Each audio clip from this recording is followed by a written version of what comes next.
Gangguan bipolar adalah gangguan suasana hati yang ditandai oleh fluktuasi ekstrim antara episode mania atau hipomania dan depresi. Gangguan ini mempengaruhi energi, aktivitas, dan kemampuan individu untuk menjalani kehidupan sehari-hari. Diagnosis gangguan bipolar didasarkan pada kriteria yang ditetapkan dalam Diagnostic and Statistical Manual of Mental Disorders edisi kelima. Berikutnya ada gejala klinis dari bipolar. Di sini ada beberapa fase. Pertama ada fase mania. Fase ini ditandai dengan suasana hati yang sangat tinggi atau mudah tersinggung, disertai peningkatan aktivitas atau energi yang tidak biasa. Gejala mania berlangsung minimal 1 minggu dan cukup parah hingga mengganggu fungsi sosial atau pekerjaan atau memerlukan rawat inap. Contohnya, 1. Perasaan sangat senang atau euforia yang berlebihan. 2. Bicara sangat cepat dan sulit dihentikan. 3. Peningkatan aktivitas fisik dan mental secara signifikan. 4. Penurunan kebutuhan tidur tanpa merasa lelah. 5. Percaya diri yang berlebihan atau grandiositas. Berikutnya ada fase hipomania.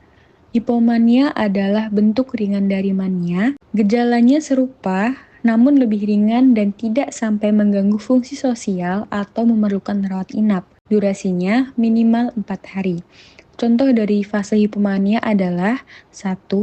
Suasana hati yang meningkat atau mudah tersinggung. 2.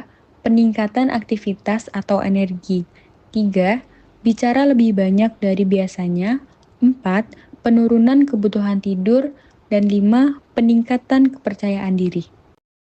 Selanjutnya, fase depresi. Fase ini ditandai dengan suasana hati yang sangat rendah atau sedih, kehilangan minat, dan berbagai gejala lainnya. Durasi minimal 2 minggu. Contoh dari fase depresi ini adalah 1. Perasaan sedih atau kosong yang mendalam. 2. Kehilangan minat atau kesenangan dalam hampir semua aktivitas. 3. Perubahan berat badan atau nafsu makan. 4. Gangguan tidur atau insomnia atau hipersomnia. 5. Kelelahan atau kehilangan energi. 6. Perasaan tidak berharga atau bersalah berlebihan. 7. Kesulitan berkonsentrasi atau membuat keputusan. Dan 8. Pikiran tentang kematian atau bunuh diri. Berikutnya, klasifikasi gangguan bipolar menurut DSM-5. Yang pertama ada bipolar 1. Bipolar 1 ditandai dengan minimal 1 episode mania penuh, bisa disertai atau tidak dengan episode depresi. Mania berlangsung kurang lebih 1 minggu atau membutuhkan rawat inap. Selanjutnya bipolar 2. Bipolar 2 mempunyai kriteria pernah mengalami 1 episode hipomania dan 1 episode depresi berat, dan tidak pernah mengalami mania penuh. Klasifikasi gangguan bipolar berikutnya adalah gangguan siklotimik atau siklotimia. Mempunyai kriteria suasana hati naik turun kronis selama kurang lebih 2 tahun dan kurang lebih 1 tahun pada anak-anak. Berikutnya, gejala hipomania dan depresi ringan tidak memenuhi kriteria penuh untuk mania atau depresi mayor.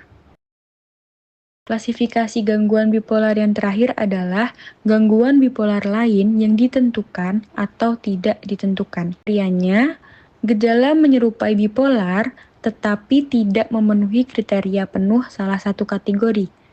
Dan episode hipomanik hanya berlangsung 3 hari atau depresi mayor disertai gejala manik ringan. Selanjutnya, komorbiditas.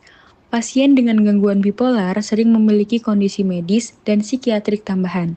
Yang pertama, gangguan kecemasan, seperti gangguan panik dan fobia sosial. Yang kedua, gangguan neurologis, seperti migrain dan epilepsi. Ketiga, penyakit fisik, seperti penyakit jantung, diabetes, dan gangguan tiroid.